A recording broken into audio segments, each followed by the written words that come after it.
इथिं आरो दिल्लीयावबो बोसोरनै फरायना फैदो फरायना फैनानै आरो इसानो रायजोनि बाहाय बाहाय गाहाम गाहाम खोनानायखायनो आरो थाथ'दे रायजोनियानो जाथो रायजोनियानो जाफुंथो इनि थाखाय दा रायजोनि खामानि बहुद मावबायना 16 बोसोर इनि थाखाय दा बाबाखौ रायजोआबो बाहाय नायनांगोन आरो दा बेमार आजारनि थाखाय दुखुनांथाव खौरां गावनि बेसेन गोसा समखौ गोबाव सम बर' हारिनि थाखाय बावसोमनानै हाबा मावबोनाय फुकन दैमारि बिथाङा दिनैनि दिनाव केन्सार बेरामजों भुगिनांना नाख्रेबजानानै दं।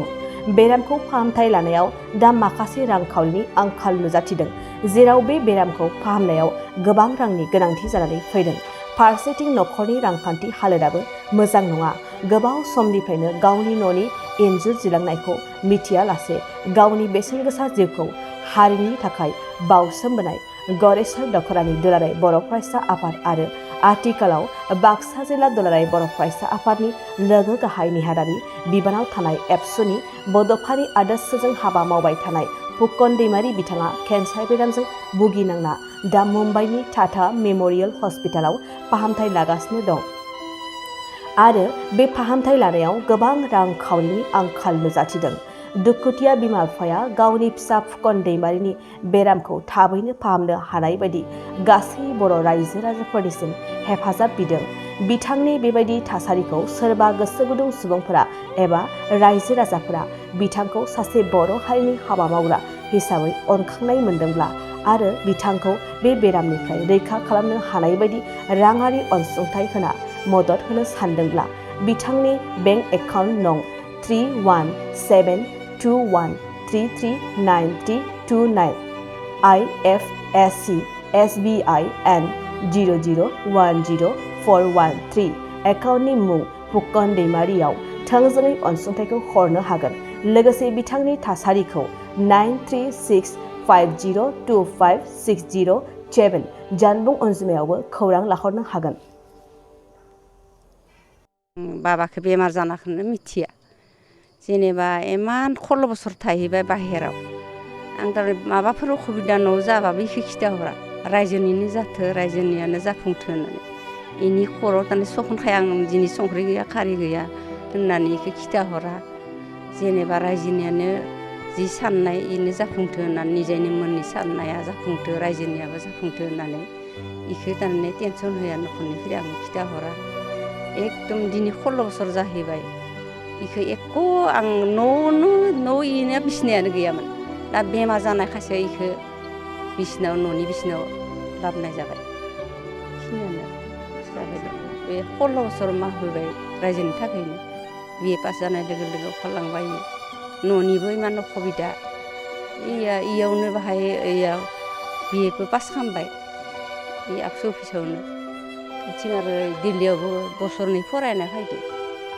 फरायना फैनानै आरो इसानो रायजोनि बाहाय बाहाय गाहाम गाहाम खोनानायखायनो आरो थाथ'दे रायजोनियानो जाथो रायजोनियानो जाफुंथो इनि थाखाय दा रायजोनि खामानि बहुद मावबायना 16 बोसोर इनि थाखाय दा बाबाखौ रायजोआबो बाहाय नायनांगोन आरो दा बेमार आजारनि थाखाय नाहरनांगोन बेमारा केन्सारानो जादों मालाय डक्टरनि माबा अखारदों मालाय दा 3 माहायानो जाबाय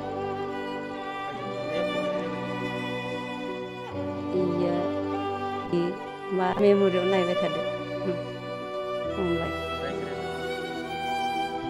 रायजो राजाखौ खावलायनाय आङो जेनेबा बाहाय खहाय नागिरदो आरो जेनेबा बाबाखौ जेनेबा फाहामनो थाखाय जोंनियानो बुंबाय सरकाराबो बाहाय नायनांगोन रायजो राजायाबो नायनांगोन बेनि थाखाय साबायखर बावहरबाय आरो फुकन दैमारिया गरेस्वर दख'रा दुलाराय बर' फरायसा आफादनि बोसोनगिरि आरो आथिखालाव बाक्सा जिल्ला दुलाराय बर' फरायसा आफादनि लोगो गाहाय नेहाथारि दा लोगोसेनो आरोबाव बिथाङा गोबाव समनिफ्रायनो बर' हारिनि गोबां गौथुमफोराव आरो समाजारि खामानिफोराव बाहागो लाबोदों। दा बेबायदि सासे मावथिया दिनै मोनसे गोब्राब बेरामजों नाख्रेबजानानै फाहामथाय लागासिनो दङ। बिथाङा आथिखालाव मुम्बाइनि टाटा मेम'रियेल हस्पिटालाव देहा फाहामथायखौ लागासिनो सासे मोजां आखा फाखा डक्टरनि बोसोन बादियै। दा मैया बिथाङा न'आव फैदों एबा बिथांखौ न'आव साननैसोनि थाखाय हगार हरथ'दों। दा बे खौरांखौ मोननानैनो जोङो गरेस्वर बिरगोस्रि हारिमु आफाद, गरेस्वरनि बर' थुनलाइ आफाद, गरेस्वरनि गुबुन गुबुन आफादफोरजों लोगोसे जोंनि समाज सिबियारि सार बिथांमोन दङ, जोंनि बारग' फोरोंगिरि आरो आथिखालनि फोरोंगिरि सार बिथांमोन आरो जोंनि मावथि बयबो ज' जानानै जोङो नैबे समाव बिथांनि देहाखौ जोङो खबर लानो होननानै फैदों। जोङो बिथांजों सावरायदों। दा बिथाङा जोबोद मोनसे लोरबां देहाजों बे समाव दङ। दा खोथाया जाबाय जोङो नैबे समाव आर'ज खालामदों बिथांनि देहा सोलेरा जाहाथे इसोरनि अननायाव फिन मोजाङाव फैफिनो आरो बर' हारिनि थाखाय आरोबाव खनसेबाव बिथाङा मोजां गोसो लानानै, गोसोआव बोलो लानानै, देहायाव बोलो लानानै फिन खामानि मावफिननो हायो, जोङो बेखौ मिजिंथिदों आरो बेनि थाखाय इसोरा बिथांनो हाजासे गोहो बोलो हरनानै बिथांनि देहा सोलेरखौ फिन मोजां खालामफिनो बेखौ जों आर'ज खालामदों। दा खोथाया जाबाय फुकन दैमारिनि न'खरा रांखान्थि हालोदाव एसे गोग्लैसोनाय। बिथांनि जि बेराम, बे बेरामखौ सोखानो थाखाय बिथांनि न'खरनो गोबां रांनि गोनांथि जानानै दङ। जोङो दाखालिनिफ्राय ससियेल मिडियानि गेजेरजों मोननैसो पस्ट होनानै बिथांनि देहा सोलेरनि मोजां हास्थायनानै रांनि अनसुंथाइ जोङो बिदोंमोन। दा गोबाङानो बे अनसुंथाइखौ बावहरदों। बेनि थाखाय आङो नैबे समाव गासै बिथांनो अनसुंथाइ हरगिरि बिथांमोननिसिम रोजा रोजा बे समाव आं साबायखर बावहरदों। आरोबाव बे समाव आङो फिन खावलायबावनो लुबैयो बिथाङा साननैसोनि उनाव आरोबाव जि मुम्बाइनि टाटा मेम'रियेल हस्पिटालाव थांफिननांगौ दङ। दा बेनि थाखाय आरोबाव रांनि गोनांथि जादों आरो नोंथांमोननि हेफाजाब मोनोब्लासो बिथांनि देहाया फिन मोजां जागोन। आरोबाव समाजनि थाखाय, हारिनि थाखाय मोजां खामानि मावनो हागोनखौ जोङो नुहुरदों। दा बेनिखायनो नोंथांमोनखौ आं नैबे समाव खावलायदों गासैबो नोंथांमोननि जे बड'लेण्ड रादाब आरो जे आर'नाइ रादाब, लोगोसे SM निउस आरो गुबुन गुबुन जायफोर बिथांमोना बे खौरांखौ मिन्थियो एबा नायो, नोंथांमोना जाहाथे बिथांनि देहाखौ नायनानै एसे राङारि अनसुंथाइ बावहरफिनो बेखौ जोङो नैबे समाव खावलायदों। जोंबो गरेस्वर ओनसोलनिफ्राय जेसेबां हायो जों नाजागासिनो दङ आरो नाजाबाय थागोन बिथाङा फिन जाहाथे मोजाङै जायो बेखौनो जोङो इसोरनिसिमाव आर'ज खालामबावदों। बे समाव आरोबाव फिन खेबसेबाव आङो नैबे समाव बुंनो लुबैयो नोंथांमोननि हेफाजाब आरो मददजों जों जाहाथे बिथांखौ समाजनि खामानि मावनायाव फिन मोनफिननो हागोन आं बेखौ मिजिं खालामदों आरो फिन इसोरनि सेराव आर'ज खालामनानै बिथांनि मोजां देहा जोङो हास्थायदों। गोजोन्थों। दिनै जोङो मानगोनां फुकन दैमारिनि न'आव जोङो बिथांखौ खबर लाफैदों। बिथाङा गानो रोङै गोब्राब केन्सार बेमाराव बिथाङा गोग्लैनानै दङ आरो बेनि थाखाय बिथाङा दिनै टाटा मेम'रियेल हस्पिटाल मुम्बाइआव ट्रिटमेन्ट लागासिनो दङ।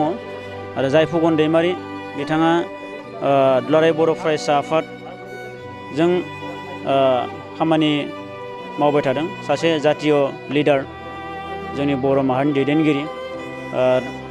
गरेस्वर आन्सलिक दुलाराय बर' फरायसा आफादावबो बिथांखौ आङो एखेलेगे एबसुआव खामानि मावनो मोन्दों आरो लोगोसे बाक्सा जिल्ला दुलाराय बर' फरायसा आफादावबो जोङो एखेलेगेयै जोङो लोगोसेयै बिथांजों खामानि मावनो मोन्दोंमोन।